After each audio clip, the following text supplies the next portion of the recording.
अयोध्या, प्रयागराज, वाराणसी 17 मार्च 2025 ते 21 मार्च 2025. मार्च 2025 मध्ये अयोध्येला जाण्याचा योग आला, नव्हे जुळवून आणला. त्याची पूर्वतयारी ऑक्टोबर 2024लाच सुरू झाली. त्याचे झाले असे की रमेश गाडगीळचा मला फोन आला आणि अयोध्येला येणार का म्हणून विचारले. माझी तर जायची इच्छा व तयारी होतीच, पण प्रश्न होता जोडीदाराचा. तरी पण मी अगोदरच होकार कळवला होता. रमेशने पुण्याच्या सद्गुरू ट्रॅव्हल्सकडे चौकशी केली होती. त्यांनी तुम्ही तुमची माणसे जमवणार का, त्यांच्या ग्रुपबरोबर येणार असे विचारले होते. रमेशने अगोदरच त्याच्या नातेवाईक आणि मित्रमंडळींना विचारले होते व बऱ्याच जणांचा होकार मिळाल्यामुळे आम्ही आमचा ग्रुप जमू असे सद्गुरू ट्रॅव्हल्सला कळवले होते. पण निदान 20 जणांचा तरी ग्रुप असला तर ते किफायतशीर होईल असे सांगितले होते. मलाही माणसे जमवण्याचा पर्याय होताच. नर्मदा परिक्रमा आणि लडाख टूरमध्ये माझ्याबरोबर असलेले पुण्याचे श्री विश्वनाथ भावे यांना विचारले. त्यांनीही येण्याची तयारी दाखवली. लडाख टूरमध्ये आमच्याबरोबर असलेले श्री श्रीकृष्ण भिडे सपत्नीक यायला तयार झाले. श्री अक्कलकोट स्वामींच्या पादुका आमच्या घरी 24 ऑक्टोबरला 2025ला आल्या होत्या. त्यावेळेला श्री विजय व मानसी वैद्य दोघेही दर्शनाला आले असताना त्यांनाही माझा अयोध्येला जाण्याचा प्लॅन सांगितला आणि त्या दोघांनीही 2-3 दिवसात येत असल्याचे कळवले. विजय, गीता, हेमलता आणि दीपालाही विचारले होते, पण त्यांना जमत नव्हते. ऐन वेळेला श्री विश्वनाथ भावे यांची पत्नी सौ नीती भावे यांनीही येण्याची तयारी दाखवली. भाव्यांचे मित्र श्री थिगळे यांनीही सपत्नीक यायची तयारी दाखवली. असा आमच्याकडून माझ्यासकट 9 जणांचा ग्रुप जमला होता. रमेशची 12 माणसे होतीच, असा एकूण 21 जणांचा ग्रुप तयार झाला. पण श्रीकृष्ण भिडे यांचे हर्नियाचे ऑपरेशन झाल्यामुळे त्या दोघांचे येणे रद्द झाले व आमची संख्या 19 वर आली. एकदाची माणसे ठरल्यावर सद्गुरू ट्रॅव्हल्सला रमेशने कळवले आणि 30 ऑक्टोबरला विमानाचे जाणे येण्याचे बुकिंग सद्गुरू ट्रॅव्हल्सतर्फे झाले. पुण्यातील प्रवाशांसाठी जाताना पुणे लखनौ व येताना वाराणसी पुणे असे व मुंबईतील प्रवाशांसाठी जाताना मुंबई लखनौ व येताना वाराणसी मुंबई असे बुकिंग केले. या कामी रमेश, रश्मी व विश्वनाथ भावे यांची मदत झाली. विमानाचे जाता येतानाचे तिकीट माणशी ₹12,200 झाले. एकदा सर्वांची तोंडोळख व परिचय व्हावा अशी रमेशच्या डोक्यात कल्पना आली व त्यासाठी रमेशने त्याच्याच घरी 8 डिसेंबर 2024ला जमण्याचा मेसेज टाकला. त्यालाही सर्वांनी कोणतेही आढेवेढे न घेता लगेचच प्रतिसाद दिला. नाश्ता व चहा कॉफीच्या उपस्थितीत हाही कार्यक्रम रमेश आणि रश्मीच्या प्रयत्नाने व्यवस्थित पार पडला. आता प्रतीक्षा होती ती 17 मार्च 2025ची. आज दिवस पहिला, दिनांक 17 मार्च 2025. मुंबईहून येणारे विमान लखनौला सकाळी 7:25 व पुण्याहून येणारे विमान लखनौला सकाळी 6:10 पोहोचणार होते. मुंबईहून विमान पहाटे 5:20 सुटणार होते. त्यामुळे आम्हाला 16 मार्चच्या रात्रीच 2:15 सुमारास निघावे लागले. विजय, मानसी व माझी भेट मुंबई विमानतळावरच झाली. आमची सर्वांची भेट लखनौ विमानतळावरच झाली. आमचा ग्रुप लीडर श्री अमित कुलकर्णी व आमची प्रथमच लखनौ विमानतळावर भेट झाली. लखनौ ते अयोध्या हा बस प्रवास होता. अर्ध्या तासाने वाटेतच नाश्ता चहाची सोय करण्यात आली होती. सर्वांचा भरपेट नाश्ता झाल्यावर अयोध्येसाठीच्या प्रवासाला पुन्हा सुरुवात झाली. लखनौ विमानतळ ते अयोध्या अंतर साधारण 165 किलोमीटर होते. साधारण 1:30च्या सुमारास आम्ही हॉटेलवर पोहोचलो. अयोध्या येथील हॉटेल रॉयल हेरिटेजमध्ये राहण्याची व्यवस्था केली होती. सर्वांचे रूम्स वाटप व थोड्या विश्रांतीनंतर प्रभू श्रीरामाच्या दर्शनासाठी निघायचे होते. आजच श्रीरामाच्या दर्शनाची दुपारी 3 ते 5 या कालावधीसाठी ऑनलाईन बुकिंग करून व्यवस्था करून ठेवली होती. ही सुविधा निःशुल्क होती. ज्या दिवसासाठी एवढा खटाटोप केला होता तो क्षण आज आला होता. प्रथमच सर्वांचे पाऊल अयोध्येच्या पवित्र भूमीवर पडत होते. कोणताही मोबाईल फोन आत नेण्यास मनाई होती. पादत्राणे बाहेर काढून ठेवण्याचीही व्यवस्था केली होती. कोणताही सण किंवा सीझन नसताना गर्दी तर भरपूर होती. सुरक्षेचे सर्व मजेशीर अडथळे पार पाडून आम्ही अखेर मंदिराच्या परिसरात प्रवेश झालो. मंदिराचा एकूण परिसर खूपच मोठा आहे व बरेच कामही बाकी आहे. प्रत्यक्ष मंदिराचे देखील खूप काम बाकी आहे. मंदिर परिसर एकूण 70 एकर असून प्रत्यक्ष मंदिर हे 2.77 एकरात बांधले जाणार आहे. मंदिराचे सर्व बांधकाम आणि डिझाईन हे प्रसिद्ध कंपनी लार्सन अँड टुब्रो आणि टाटा कन्सल्टंट इंजिनियर्स यांच्या संयुक्त प्रयत्नाने व IITच्या मदतीने होत आहे. याचा अंदाजित खर्च 1800 कोटी रुपये एवढा आहे. 500 वर्षांच्या प्रदीर्घ प्रतीक्षेनंतर व सर्व कायदेशीर अडथळे पार केल्यानंतर हा दिवस आपल्याला पाहायला मिळत होता. याचे समाधान मनात होतेच. अजूनही 5 देवळांचे काम बाकी आहे, पण कोणत्या देवळात कोणता देव विराजमान होणार आहे हे ठरलेले नाही.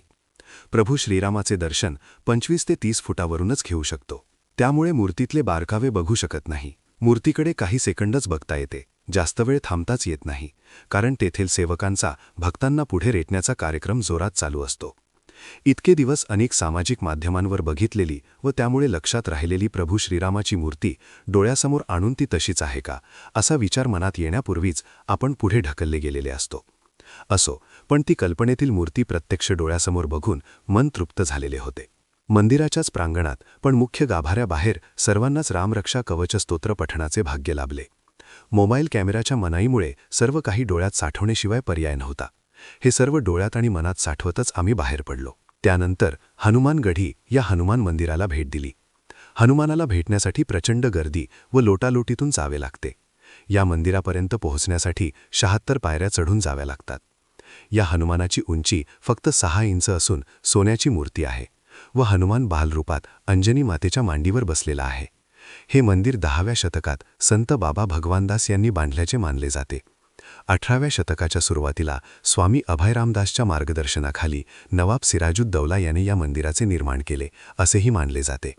श्रीरामचंद्रांनी लंका विजयानंतर हनुमानाला येथे राहण्यासाठी जागा दिली होती असेही म्हणतात. या मंदिराचा आकार हा किल्ल्याच्या आकारासारखा आहे. या मंदिरात हनुमानाचा कायमचा वास असल्याचे मानले जाते.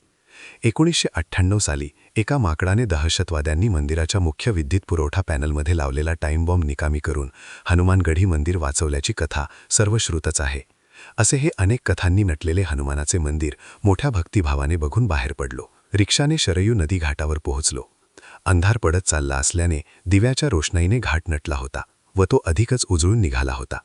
शरयू नदीच्या पाण्यात पत्रावळीच्या द्रोणातून फुलांसकट दिवे सोडण्याचा कार्यक्रम झाला.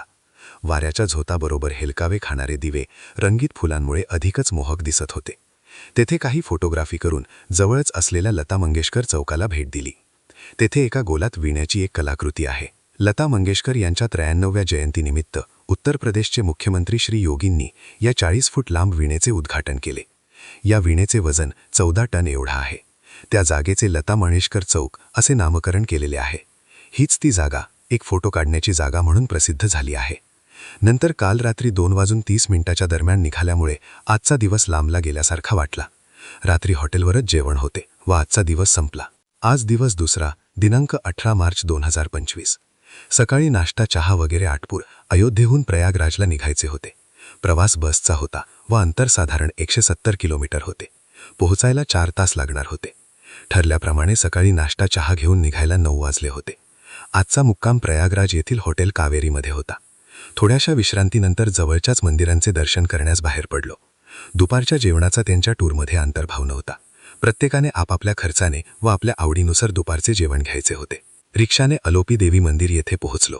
हे 51 शक्तिपीठांपैकी एक शक्तिपीठ आहे. देवी सती तिच्या वडिलांनी म्हणजे दक्ष याने आयोजित केलेल्या यज्ञात भाग घेण्यासाठी चालली असताना भगवान शंकरांनी तिला अडवले व त्यावरून त्यांचे भांडण झाले. पण तरीही ती यज्ञात सहभागी झाली. तेथे प्रजापती दक्षाने शंकराचा अपमान केल्यामुळे सतीने यज्ञकुंडात उडी घेतली व जीवनयात्रा संपवली. हे समजल्यावर भगवान शंकर हे यज्ञस्थळी पोहोचले व सतीचे मृत शरीर घेऊन तांडव नृत्य चालू केले. कृष्णाने हे पाहिल्यावर त्याला राग अनावर झाला व सुदर्शन चक्राने सतीच्या देहाचे तुकडे केले व ते जेथे जेथे पडले त्या जागेला शक्तिपीठाचे महत्त्व प्राप्त झाले. असे म्हटलं जातं की देवीच्या डाव्या हाताचा तळवा येथे पडला व तो अदृश्य झाला, म्हणून त्याला अलोपी देवी मंदिर असे नाव पडलं. याला ललिता देवी मंदिर किंवा माधेश्वरी देवी मंदिर असेही म्हटलं जातं. या मंदिराचं वैशिष्ट्य असं की येथे देवीची कोणतीही मूर्ती नाही, म्हणजे निराकार आहे. येथे एक झुला आहे व त्याची पूजा केली जाते व मातेची वस्त्रे त्या झुल्याला नेसवली जातात. या झुल्याखाली एक कुंड आहे आणि यातच देवीच्या डाव्या हाताचा तळवा पडला होता. असं म्हटलं जातं की रात्री मंदिर बंद झाल्यावर सुद्धा हा झुला हालतच राहतो. येथे श्री सूक्त व श्री चंडी कवच स्तोत्रही म्हटले. यानंतर नवग्रह मंदिर येथे दर्शनासाठी गेलो. मंदिर व मंदिराचा परिसर खूप छान व स्वच्छ आहे. येथे फोटो काढण्यास परवानगी नाही. सर्व 9 ग्रहांच्या मूर्ती आहेत. येथेही नवग्रह स्तोत्र म्हटलं. टूरच्या वेळापत्रकात खाटूश्याम मंदिर नव्हते, तरीही याही मंदिराला भेट दिली. खाटूश्याम म्हणजे बर्बरिक, घटोत्कचाचा मुलगा आणि भीमाचा नातू. बर्बरिक हा घटोत्कचापेक्षाही शूर व मायावी, सत्यशाली होता. त्याच्या असीम अशा तपानंतर त्याला अतुलनीय शक्ती व इंद्रियांना कह्यात ठेवण्याची कला प्राप्त झाली होती. त्याला शंकराचा अवतारही म्हणतात. त्याचबरोबर त्याला 3 अक्षय बाणही वरात मिळाले होते. त्या बाणांनी तो कोणत्याही वस्तूचा छेद करू शकत होता. याशिवाय युद्धात हरणाऱ्या पक्षाच्या बाजूने जर तो लढला तर त्या पक्षाचा विजय हा नक्कीच होता. याचीच चिंता भगवान श्रीकृष्णाला होती. म्हणून श्रीकृष्णाने मोठ्या चतुराईने गरीब ब्राह्मण असल्याचे भासवीत त्याच्या धनुर्विद्येची परीक्षा घेतली. बर्बरिकनेही त्याच्या धनुर्विद्येचे कौशल्य दाखवून त्याच्याकडे असलेल्या बाणाच्या साहाय्याने समोरील झाडाच्या प्रत्येक पानावर छिद्र पाडून दाखवले. श्रीकृष्णाने त्याची परीक्षा घेण्याच्या हेतूने एक पान आपल्या पायाखाली लपवून ठेवले, पण त्याही पानाला छिद्र असल्याचे बर्बरिकने दाखवून दिले. बर्बरिकनेही त्या ब्राह्मणाला आपले खरे रूप दाखवण्यास सांगितले. तेव्हा श्रीकृष्णाने आपल्या मूळ स्वरूपात दर्शन दिले व दानाच्या रूपात त्याचे शीर देण्यास सांगितले. बर्बरिक ही विनाविलंब शीर देण्यास तयार झाला, पण एका अटीवर. तो म्हणाला की माझी कौरव पांडवांचे युद्ध बघण्याची इच्छा आहे, तेवढी तू पूर्ण कर. तेव्हा कृष्णाने त्याचा शिरच्छेद करून त्याचे शीर संपूर्ण युद्ध दिसू शकेल अशा एका झाडावर लटकवले. अशा रीतीने संपूर्ण युद्धाचा साक्षीदार त्याला होता आले. या त्याच्या जीव घेण्या युक्तीने महायुद्धापासून लांब ठेवण्यात कृष्ण यशस्वी झाला. अर्थात बर्बरिक हा श्रीकृष्णाचा भक्त असल्यामुळेच हे शक्य झाले. बर्बरिकचे मंदिर राजस्थानमधल्या सीकर जिल्ह्यात आहे. कृष्णाने त्याची इच्छा पूर्ण झाल्याबद्दल तुला कलियुगात श्याम म्हणून ओळखले जाईल असा वर दिला. हारे का सहारा बाबा खाटूश्याम हमारा, ही उक्ती यामुळेच प्रसिद्ध झाली. उद्या सकाळी ज्या त्रिवेणी संगमावर जायचे होते त्याच संगमावर रात्री जाण्याचे ठरले. दिव्याच्या रोषणाईमुळे तर घाट अतिशय सुंदर दिसत होता. महाकुंभचे कवित्व अजूनही शिल्लक होते. तेथे उभारलेले तंबू व इतर सुविधा अजूनही तशाच होत्या. 66 कोटी लोकांनी या महाकुंभात हजेरी लावली होती याचे चित्र कल्पनेनेच डोळ्यासमोर आणण्याचा प्रयत्न करत होतो. या महाकुंभाचे महानियोजन ज्यांनी केले त्यांना कोटी कोटी प्रणाम आणि साष्टांग दंडवत. दिव्याच्या रोषणाईने झळाळून निघालेल्या घाटाचे सौंदर्य डोळ्यात साठवता साठवता कॅमेऱ्यात सुद्धा कैद करून ठेवले. उद्या सकाळी आपल्याला या ठिकाणी स्नानाला यायचे आहे ही कल्पनासुद्धा सुखावह होती. पुन्हा बसने हॉटेलवर परत. आज रात्री प्रयागराज येथेच रात्रीचे जेवण व हॉटेल कावेरीमध्ये मुक्काम होता. आज दिवस 3, दिनांक 19 मार्च 2025. आज सकाळी 5:30 वाजता प्रयागराजवरील संगमावर स्नानासाठी निघालो. काल रात्रीच भेट दिल्यामुळे परिसर लगेच परिचयाचा वाटायला लागला. सर्व पादत्राणे बसमध्येच काढून तीरावर जाण्यास निघालो. अतिशय गुळगुळीत आणि मुलायम असा वाळूचा स्पर्श पायाला आणि मनाला सुखावत होता.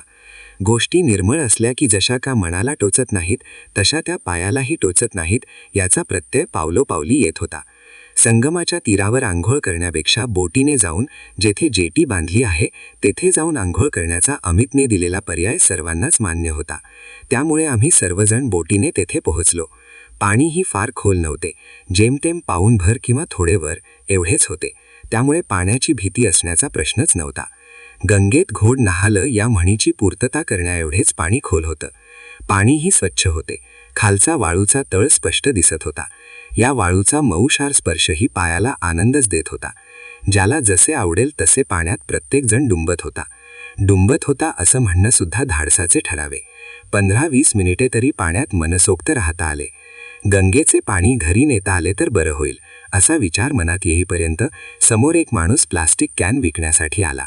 त्यामुळे पवित्र गंगाजल घरी नेण्याची इच्छाही पूर्ण झाली. सर्वांचे आटोपल्यावर अक्षयवट पाहण्यास निघालो. अक्षयवटाच्या पानावर प्रत्यक्ष परमेश्वराचा वास असतो असे म्हणतात. त्यामुळे याची पाने गळत नाहीत असा समज आहे व वडाचे झाड असून याला पारंब्या नाहीत हे विशेष. राम व सीता यांनी वनवासाला जाताना याच वृक्षाखाली विश्रांती घेतली होती असा समज आहे. हिंदूशिवाय जैन आणि बुद्ध धर्माचे लोकही या वृक्षाला मानतात. नैमिषारण्य येथील चित्रकूट, प्रयागराज व बोधगया या 3 ठिकाणी हे वृक्ष आहेत. प्रलय काळात सुद्धा या वृक्षाचा नाश होत नाही असं म्हणतात. आता लेटे हनुमान मंदिर बघण्यास निघालो होतो. लेटे हनुमान म्हणजे झोपलेल्या अवस्थेतील हनुमान.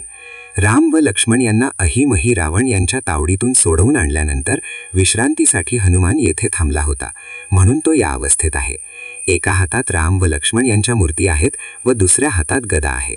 हनुमानाची ही मूर्ती दक्षिणाभिमुख असून 20 फूट लांब आहे व जमिनीपासून 6 ते 7 फूट खोल आहे.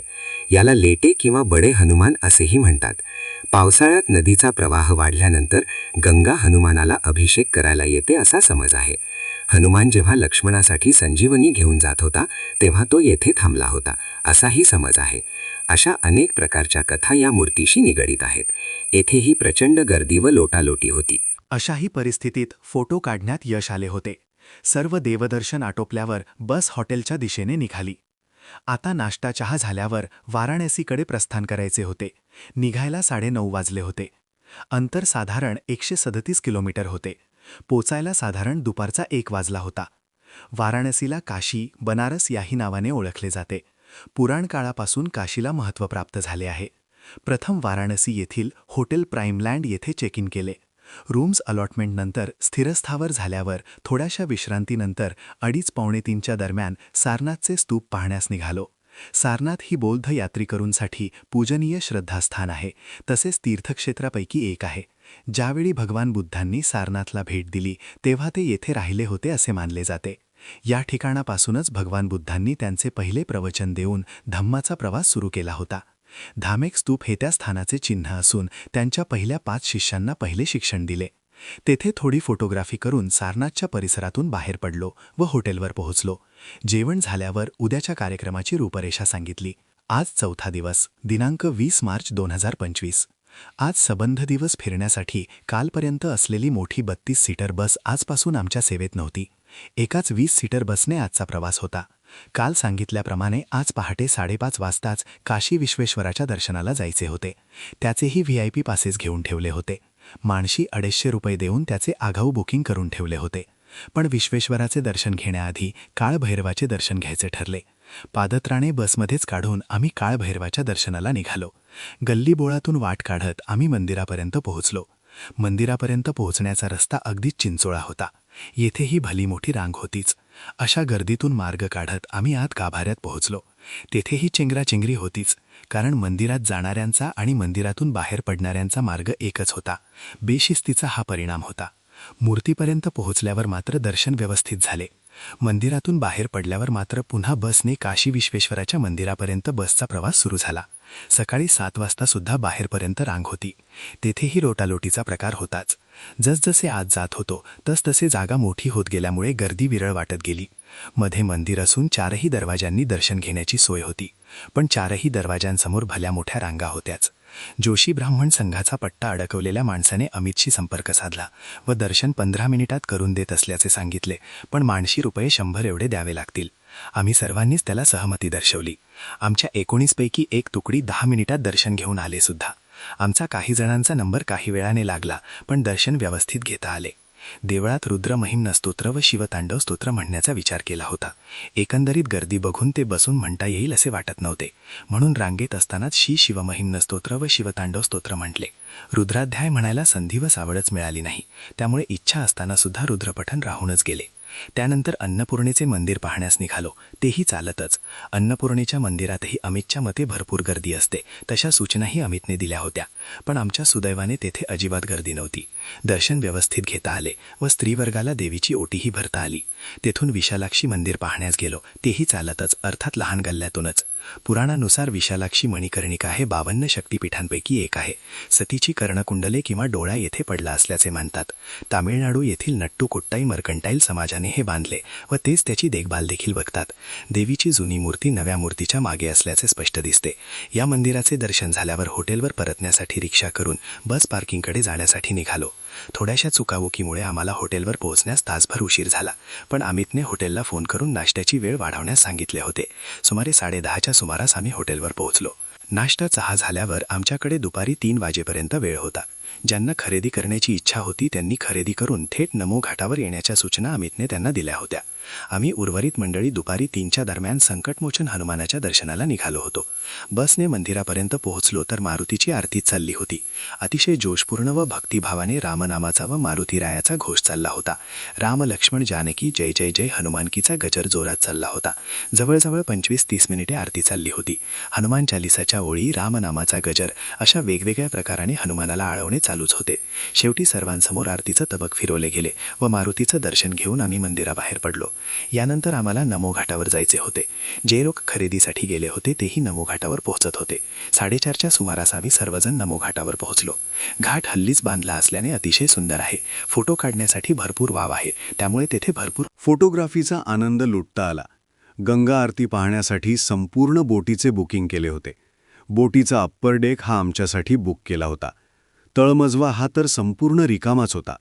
वरच्या मजल्यावरून गंगा आरती बघणे अधिक सोयीचे होते. घाट म्हणजे या भागावर बांधलेल्या पायऱ्यांनी धार्मिक किंवा पूजापाठासाठी नदीवर उतरता येते. गंगा आरती ही रोज संध्याकाळी दशाश्वमेध घाटावर नित्यनियमाने होते. या घाटावर समोर दर्शनी भागावर बहुतेक बोटी दाटीवाटीने उभ्या करतात, जेणेकरून सर्वांना आरतीचा आनंद घेता यावा. या ठिकाणाला 80 घाट असे म्हणतात, पण प्रत्यक्षात ते 83-84 आहेत. काही महत्त्वाच्या घाटांची नावे उदाहरणादाखल पुढे दिली आहेत. अग्नीश्वर घाट, अहिल्यादेवी घाट, केदार घाट, गंगामहल घाट, गाय घाट, चिता घाट, 64 घाट, जानकी घाट, तुलसी घाट, त्रिलोचन घाट, दुर्गा घाट, नारद घाट, प्रल्हाद घाट, ब्रह्मघाट, भोसला घाट, मेहता घाट, मानस सरोवर घाट, मीर घाट, मुंशी घाट, राजघाट, राजमंदिर घाट, राम घाट, ललिता घाट, लक्ष्मणबाळा घाट, लाल घाट, वृक्षराज घाट, शिवाला घाट, शीतला घाट, संकटा घाट, सिंधिया घाट, हनुमान घाट, क्षेमेश्वर घाट इत्यादी. गंगा आरती साधारण 6:15 सुमारास चालू होऊन रात्री 8 वाजेपर्यंत चालली होती. रात्री बोटीवर असणाऱ्या रोषणाईमुळे नजारा काही औरच होता. जशी आरती चालू होते तसे बोटीवरचे दिवे बंद करतात. ही आरती पाहताना नर्मदा परिक्रमेमध्ये करत असलेल्या नर्मदा आरतीची आठवण येते. आरतीबरोबर शंखनादाचा ध्वनीही आसमंतात घुमत होता. जवळजवळ 7 मिनिटापर्यंत शंखध्वनी अखंड ऐकू येत होता. शेवटी त्याला दाद म्हणून सर्व भाविकांनी टाळ्यांचा कडकडाट करून त्याचे कौतुक केले. आरती संपल्यावर बोटी पुन्हा नमो घाटावर आणून सोडतात. परतताना पुन्हा एकदा सर्वांनीच गंगेचे दर्शन घेतले व संगमावरच एक ग्रुप फोटो घेतला. पुन्हा बसने हॉटेलवर परत. जेवण झाल्यावर आता खऱ्या अर्थाने यात्रेची सांगता झाली होती. जेवणानंतर अमितने घेतलेल्या श्रमाचे सगळ्यांनीच कौतुक केले. सर्व ज्येष्ठ नागरिक असल्यामुळे अमितचीही जबाबदारी थोडी वाढली होती, पण ती त्यांनी समर्थपणे पेलली. संदर्भानुसार पुराणातल्या अनेक कथा सांगितल्यामुळे त्याच्या आध्यात्मिक अभ्यासाचा आम्हाला देखील वेळोवेळी अनुभव घेता आला. श्री अमित कुलकर्णी यांचे व पर्यायाने श्री सद्गुरू टूर्स अँड ट्रॅव्हल्स कंपनीचे सर्वांनीच आभार मानले. विशेषतः अमृता जोशी आणि जीवन धायगुडे यांनी सुरुवातीपासूनच केलेल्या सहकार्यामुळे आमची सर्वच कामे सोपी होत गेली होती. वाराणसीहून पुण्याला जाणारे 16 जण होते. त्यांचे विमान पहाटे 2:55 असल्यामुळे त्या सर्वांना घेऊन अमित मध्यरात्री 12 वाजताच निघून गेला. मुंबईचे विमान 21 तारखेला सकाळी 7चे होते, म्हणून आम्ही तिघांनी पहाटेच 4:15ला हॉटेल सोडले. आमच्यासाठी एका इनोवा गाडीची सोय अमितने अगोदरच करून ठेवली होती. पुण्याची मंडळी 21 तारखेला पहाटे 5 वाजता पुणे विमानतळावर पोहोचली होती, तसे त्यांचे व्हॉट्सॲपवर मेसेज यायला लागले होते. आम्हीही 21 तारखेला सकाळी 10:30 वाजता घरी सुखरूप पोहोचलो होतो. ईश्वरी कृपेने कोणतीही अडचण कोणालाही न येता प्रत्येकजण आपापल्या घरी सुखरूप पोहोचले होते. याशिवाय ईश्वरी कृपा वेगळी ती काय असते. हेमंत गाडगीळ. जर या ऑडिओ व्हिडिओतील कंटेंट्स तुम्हाला आवडली असतील, लेखनशैली आवडली असेल, सादरीकरण आवडलं असेल, तर आपल्या मित्रपरिवारांना व जवळच्या ग्रुपमध्ये जरूर शेअर करा, लाईक करा, कमेंट बॉक्समध्ये आपला अभिप्राय किंवा मत नोंदवा, म्हणजे हे प्रवास वर्णन तुमच्यापर्यंत पोहोचल्याची पावती मला मिळेल. आणि हो, जर चॅनल सबस्क्राईब केलं नसेल तर हीच ती वेळ आणि हाच तो क्षण चॅनल सबस्क्राईब करायचे, म्हणजे पुढील प्रवास वर्णन अपलोड केल्यावर तुम्हाला त्याचं नोटिफिकेशन मिळेल. धन्यवाद. नमस्कार. जर कोणाला माझे प्रवास वर्णन वाचायचे असेल तर त्याची लिंक डिस्क्रिप्शनमध्ये आहे. त्या लिंकवर क्लिक करून ती डाउनलोड करूनही वाचू शकता.